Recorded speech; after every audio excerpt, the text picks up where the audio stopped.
जय गुरु जी, शुक्राना गुरु जी। ओम नमः शिवाय, शिव जी सदा सहाय। ओम नमः शिवाय, गुरु जी सदा सहाय। संगत जी, गुरु जी के कितने प्यारे दर्शन हो रहे हैं आज ऊपर स्वरूप में। इस वाले स्वरूप में संगत जी गुरु जी के पहले भी कितने दर्शन हुए हैं।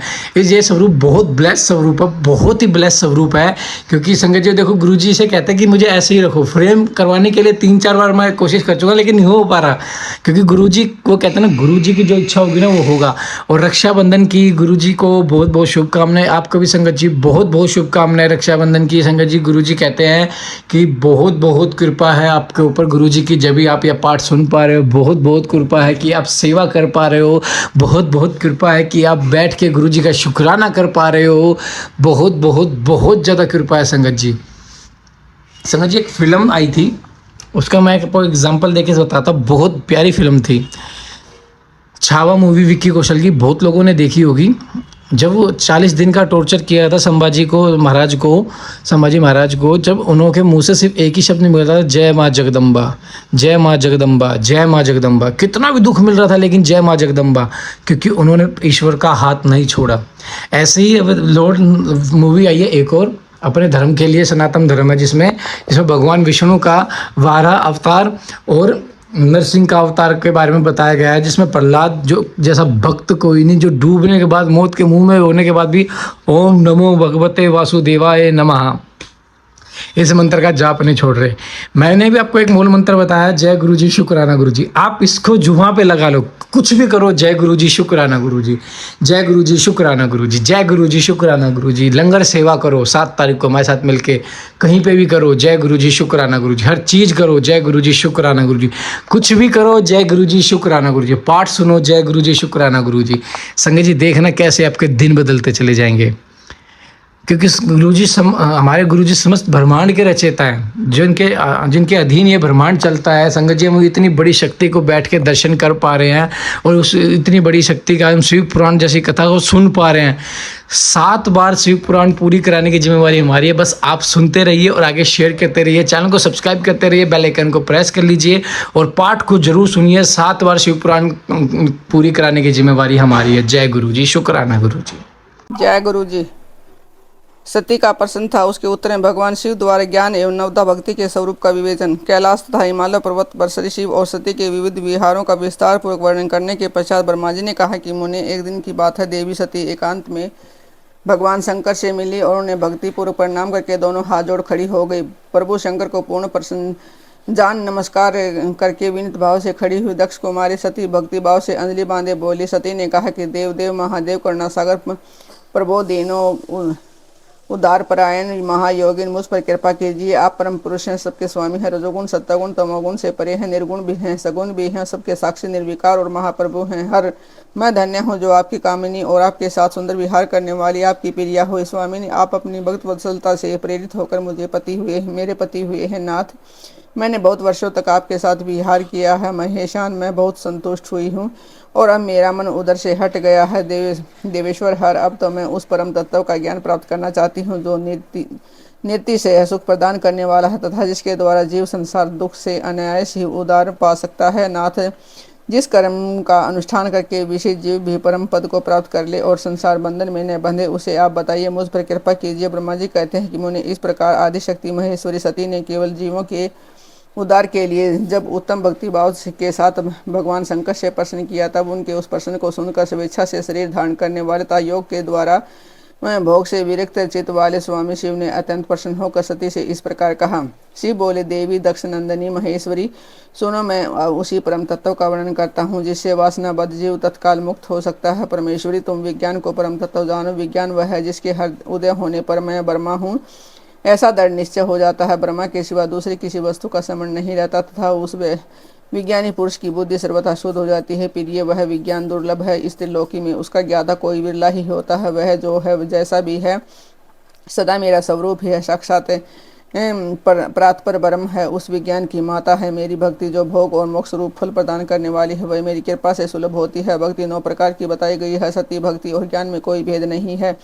भक्त और ज्ञानी दोनों को ही सदा सुख प्राप्त होता है। जो भक्ति का विरोधी है उसे ज्ञान की प्राप्ति नहीं होती। देवी, मैं सदा भक्त के अधीन रहता हूँ और भक्ति के प्रभाव से जाति ही नीच मनुष्यों के घरों में भी चला जाता हूँ, इसमें संशय नहीं है। सती, जब भक्ति 2 प्रकार की होती है, सगुणा और निर्गुणा, जो वेदी और स्वभाव की हृदय के सहज अनुराग से प्रेरित भक्ति होती वह श्रेष्ठ है, जिसके बिना इसे भिन्न जो कामना मूलक भक्ति होती है वह निम्न कोटि की मानी गई है। पूर्वोक्त सगुना और निर्गुणा ये दोनों प्रकार की भक्ति नैष्ठिकी और अनैष्ठिकी के भेद से दो भेद वाली हो जाती है। नैष्ठिक की भक्ति 6 प्रकार की जानी चाहिए और अनैष्ठिकी की एक ही प्रकार की कही गई है। विद्वान पुरुष विहिता और विदे आदि भेद से उन्हें अनेक प्रकार की मानते हैं।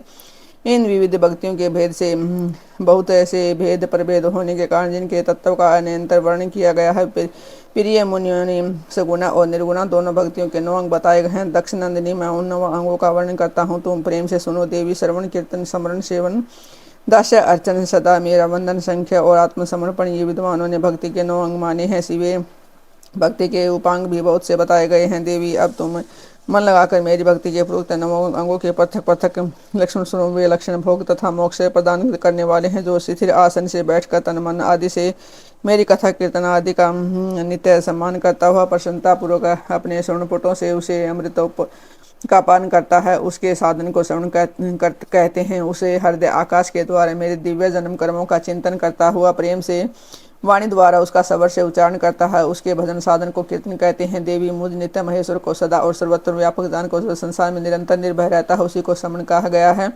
पूर्णोदय से लेकर हर समय सेवा की अनुकूलता का ध्यान रखते हुए हृदय और इंद्र से जो निरंतर सेवा की जाती है, यही सेवन नामक भक्ति है। अपने को प्रभु का किंकर समझकर हृदयामृत के भोग से स्वामी का सदा प्रिय संपादन करना दास्य कहा गया है। अपने धन वैभव के अनुसार शास्त्रीय विधि से मुझ परमात्मा को सदापाद आदि 16 उपचारों का जो समर्पण करना है उसे अर्चन कहते हैं। मन से, ध्यान से और वाणी से वंदनात्मक मंत्रों के उच्चारण पूर्वक 8 अंगों से भूतल का स्पर्श करते हुए जो इष्ट देव को नमस्कार किया करते जाता है उसे वंदन कहते हैं। ईश्वर मंगल या अमंगल जो कुछ भी करता है वह सब मेरे मंगल के लिए ही है, ऐसा दृढ़ विश्वास रखना संख्या भक्ति का लक्ष्य है। देह आदि जो कुछ है भी अपनी कही जाने वाली वस्तु है वह सब भगवान की प्रसन्नता के लिए उन्हीं को समर्पित करके अपने निर्वाह के लिए भी कुछ बचाकर न रखना अथवा निर्वाह की चिंता से रहित हो जाना आत्मसमर्पण कहलाता है।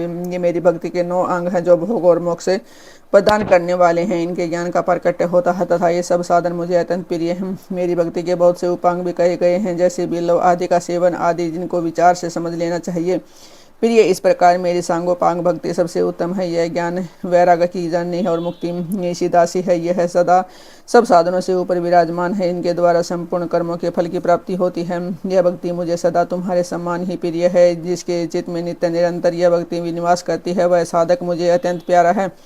देवेश्वरी तीनों लोकों और चारों युगों में भक्ति के समान दूसरा कोई सुखदायक मार्ग नहीं है। कलयुग में तो यह विशेष सुखद एवं सुविधाजनक है। देवी कलयुग में पराय ज्ञान और वैराग्य से कोई ग्राहक नहीं है, इसलिए वे दोनों वृद्ध उत्साह सुना और जर्जर हो गए हैं। परंतु भक्ति कलयुग में तथा अन्य सब युगों में प्रत्यक्ष फल देने वाली है। भक्ति के प्रभाव से मैं सदा उनके वश में रहता हूँ, इसमें संशय नहीं है। संसार में जो भक्तिमान पुरुष हैं उनकी मैं सदा सहायता करता हूँ, उनके सारे विघ्नों को दूर हटाता हूँ। उस भक्त का जो शत्रु होता है वह मेरे लिए दंडनीय है, इसमें संशय नहीं है। देवी मैं अपने भक्तों का रक्षक हूँ। भक्ति की रक्षा के लिए मैंने कुपित हो अपने नेत्र जनित अग्नि से काल को भी दग्ध कर डाला था।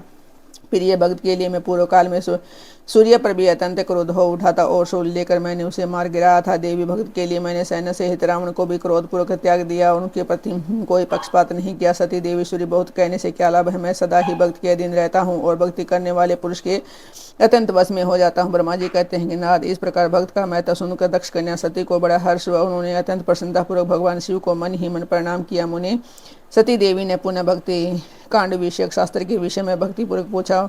उन्होंने जिज्ञासा की जो लोक में सुखदायकता जीवों के उद्धार के साधनों का प्रतिपादक है वह शास्त्र कौन सा। उन्होंने यंत्र मंत्र शास्त्र, उसके महात्मा तथा अन्य जीव उद्धार के धर्ममय साधनों के विषय में विशेष रूप से जानने की इच्छा प्रकट की है। सती के इस प्रश्न को सुनकर शंकर जी के मन में बड़ी प्रसन्नता हुई। उन्होंने जीवों के उद्धार के लिए सब शास्त्रों का प्रेम पूर्वक वर्णन किया। महेश्वर ने 5 अंगों सहित तन शास्त्र या तंत्र शास्त्र तथा भिन्न भिन्न देवेश्वरों की महिमा का वर्णन किया। मुनीश्वर इतिहास कथा सहित उन देवताओं के भक्तों की महिमा का वर्णाश्रम धर्मों का तथा राजधर्मों का भी निरूपण किया। पुत्र और स्त्री के धर्म की महिमा कभी नष्ट न होने वाले वर्णाश्रम धर्म का और जीवों को सुख देने वाले वैदिक शास्त्र तथा ज्योतिष शास्त्र का भी वर्णन किया।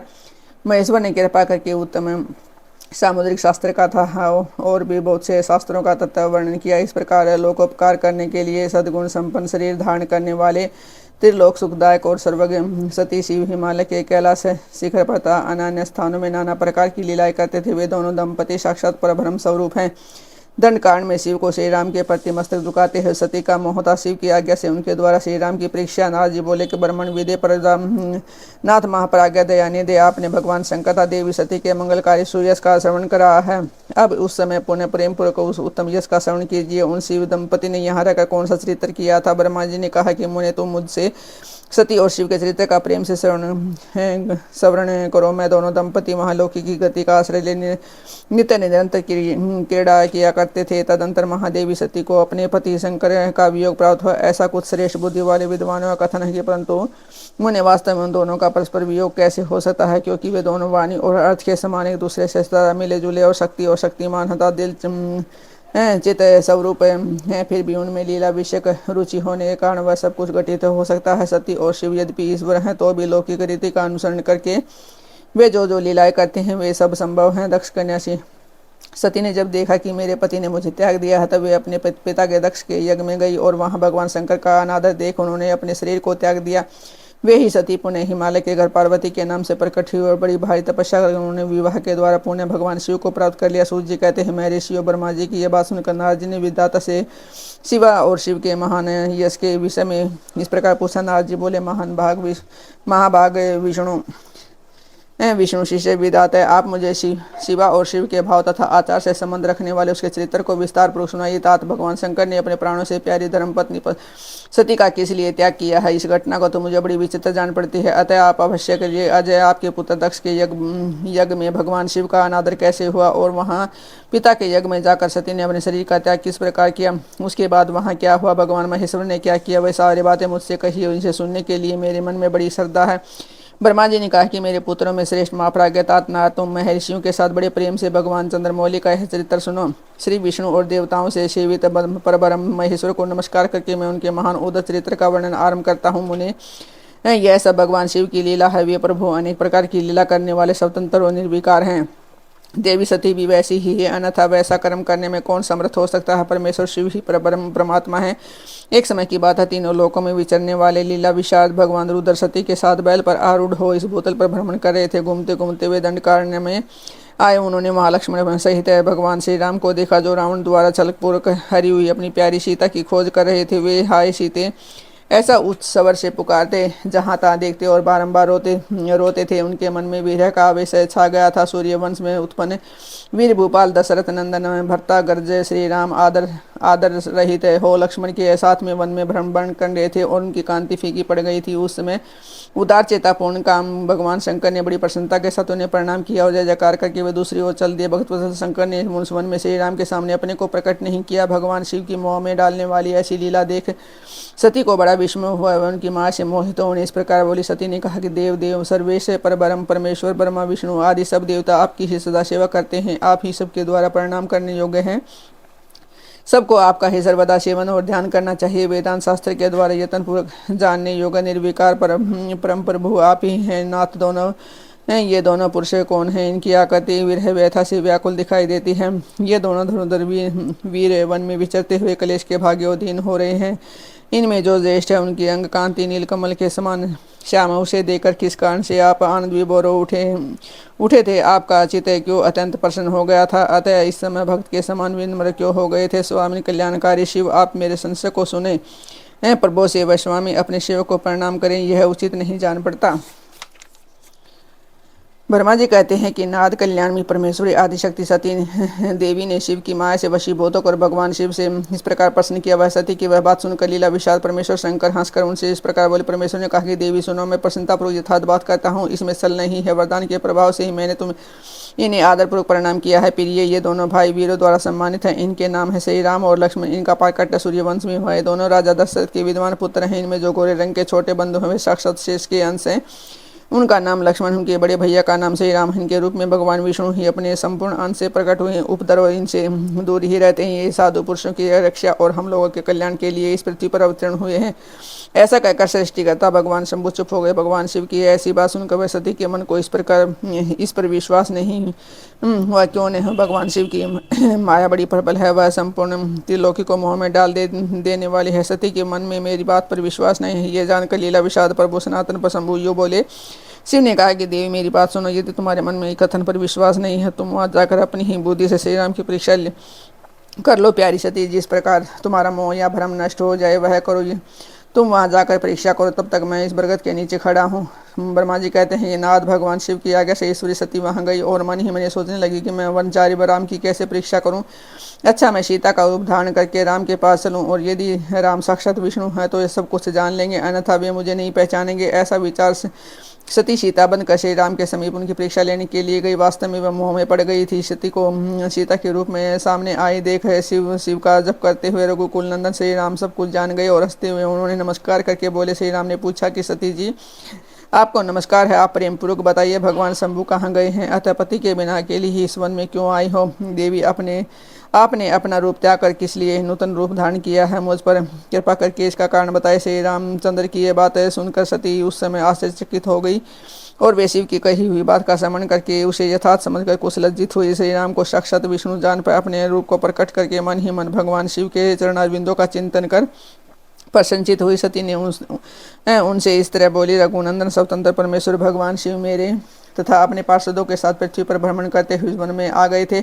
वहां उन्होंने सती की खोज में लगे हुए लक्ष्मण सहित तुमको देखा। उस समय सीता के लिए तुम्हारे मन में बड़ा दुख क्लेश था और तुम विरह शोक से पीड़ित दिखाई देते थे। इस अवस्था में तुम्हें प्रणाम करके वे चले गए और वट वृक्ष के नीचे अभी खड़े ही हैं। भगवान शिव बड़े आनंद के साथ तुम्हारे वैष्णव रूप की उत्कृष्ट महिमा का गान कर रहे थे। यद्यपि उन्होंने तुम्हें चतुर्भुज विष्णु के रूप में नहीं देखा तो तुम्हारा दर्शन करते ही वे आनंद विभोर हो गए हैं। इस निर्मल रूप की ओर देखते हुए उन्हें बड़ा आनंद प्राप्त हुआ। इस विषय में उन्हें पूछने पर भगवान शंभु ने जो बात कही उन्हें सुनकर मन में भ्रम उत्पन्न हो गया। अतः राघवेंद्र, मैंने उनकी आज्ञा लेकर तुम्हारी परीक्षा की है। श्री राम, अब मुझे ज्ञात हो गया कि तुम साक्षात विष्णु हो। तुम्हारी सारी प्रभुता मैंने अपनी आंखों से देख ली है। अब मेरा संशय दूर हो गया है। महामती में तुम मेरी बात सुनो, मेरे सामने यह सच सच बताओ कि तुम भगवान शिव के भी वंदनीय कैसे हो गए? मेरे मन में यही एक संदेह है, उसे निकाल दो और शीघ्र ही मुझे पूर्ण शांति प्रदान करो। सती का यह वचन सुनकर श्री राम के नेत्र पर फूल कमल के समान खिल उठे। उन्होंने मन ही मन अपने प्रभु भगवान शिव का स्मरण किया, जिससे उनके हृदय में प्रेम की बाढ़ आ गई। मुने आज्ञा न होने के कारण वे सती के साथ भगवान शिव के निकट नहीं गए था। मन ही मन उनकी महिमा का वर्णन करके श्री रघुनाथ जी ने सती से कहना आरंभ कर दिया।